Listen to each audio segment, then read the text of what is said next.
these medications. And so one of the things that I emphasize to the executive administrator of the tribe and our programs is to be very, very careful about how we administer the services to our people. Because recognizing that my son fell, hit his elbow playing basketball. I took him to see a doctor, and the doctor said, well, what's your pain level? He said, oh, geez, I don't know, probably hurts when I move it suddenly, but I can still do things. So would you say a 5, 6, 4? He said, probably about a 6. He said, well, I really don't want to give you medicine. He said, the reason being is I was educated in Europe, and there's a lot of alternative methods to treating these type of injuries. Preferably, if you can go without it, I would really not recommend that you take this medicine because I see what it does to the body. It breaks down your body, it destroys your intestines and your internal organs, and a lot of times medicine does more harm than good, irreversible damage to the human body. Here in America, it's totally different. There's a pill for everything. You take a pill for this, they give you a pill for that, you counter that, you take another pill, next thing you know, you're on 12, 13 different types of medications. He said, it's bizarre. He said, it's, in America it isn't, but pharmaceutical companies are really happy because it's a billion-dollar industry. So this kind of leads me to the Drug Summit. This is our 5th year, and that first year, there was a call to action to the programs to up our level of service to our band members. At that time, we were experiencing a very, very serious problem with crack cocaine. We're starting to see methamphetamines, meth, and different types of things on our reservation.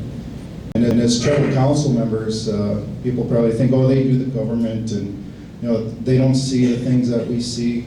But there's not a day that goes by that we're not contacted by a program or a band member comes in that is not suffering from some sort of addiction, or they're impacted by somebody who's impacted by addiction.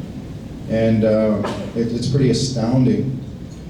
So a month and a half ago, at that Drug Summit, we said we need to address this, and I want to thank the organizers of this event, because every year it kind of brings us back to real that we work hard all year, and this brings us right back to the first step, that we can't lose sight of the fact that there's a lot more work that needs to be done.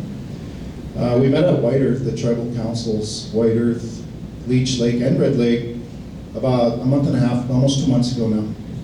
And we talked about economic development, how to create jobs, and collaborating, and education, and so forth and so on. And one of the things that all three tribes agreed was that the abuse of prescription medications was in epidemic proportions on all 3 reservations. And I really got to commend Chair Visner for her actions in declaring a public health emergency on the White Earth Reservation. And she directed all agencies to address however they felt that they could do that to address the issue of prescription drug abuse. And I'm doing that today.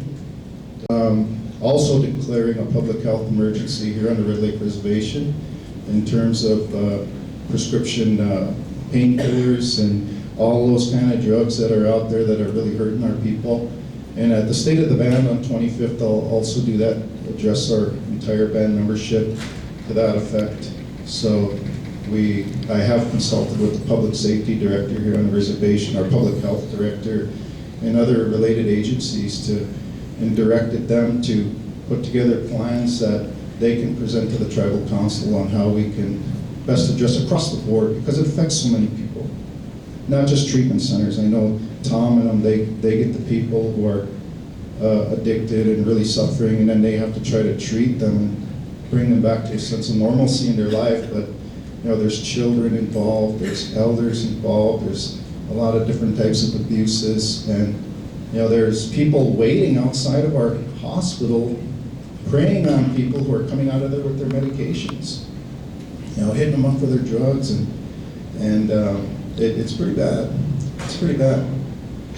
So today I'll make that declaration, and also on the 25th at the State of the Band.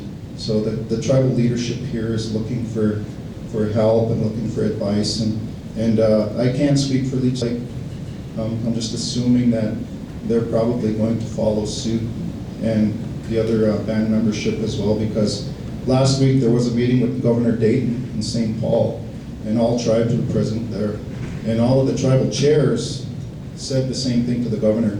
Governor, we have some very serious issues regarding chemicals and drug abuse on the reservations, and we're going to be asking the state of Minnesota to help us out with these issues as well. So again, I want to thank everybody. I do have a couple of acknowledgements I want to make before we leave our tribal treasurer, Daryl Seeke. He's right back there, Treasurer Seeke, if you could. Thank you.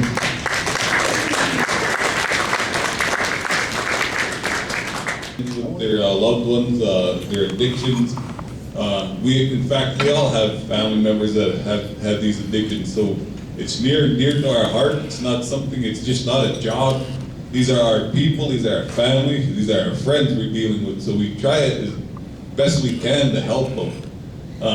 The difference, I believe, between Indian country and everywhere else, we're not afraid to take on a battle like this. We'll step forward and say, yeah, there's an issue, and we're going to do something about it. A lot of people, I see they'll try to sweep it under the rug until it gets in the paper.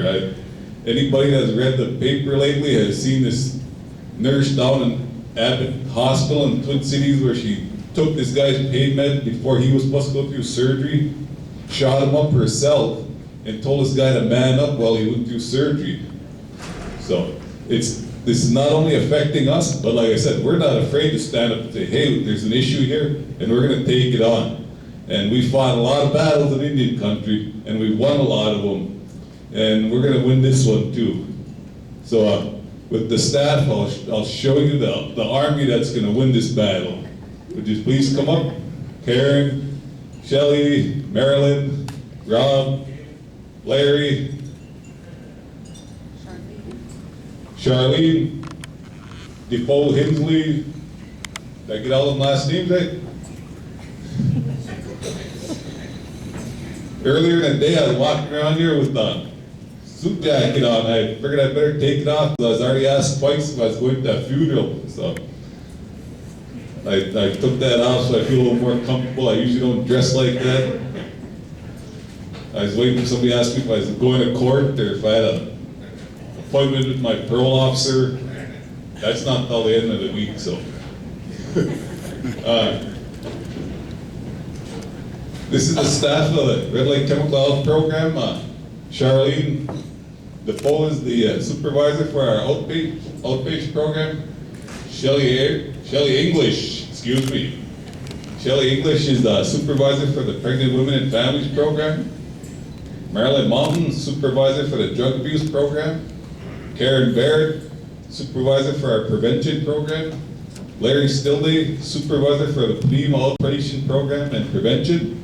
And we got Rob Ledoux, one of our counselors from the Northern Woods Treatment Center in Halfway House. He'll be standing in for our supervisor, Doug Jordan. We'll let them take it from here. Celino, the project director, can't say enough about this young lady. She stepped up to the plate. She's doing work at her age. I was starting in this business, and now she's helping me run the show, so I can't say enough about the work she's done.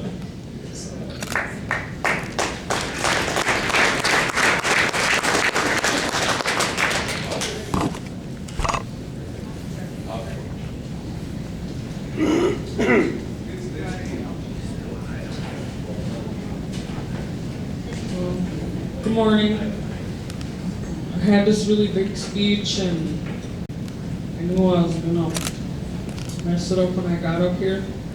But I'm the supervisor for the outpatient program in Red Lake, and we wear a lot of jackets and hats. We're Rule 25 assessors. We assess the clients and help them find proper treatment. If they need to go to inpatient, we have the treatment program in Red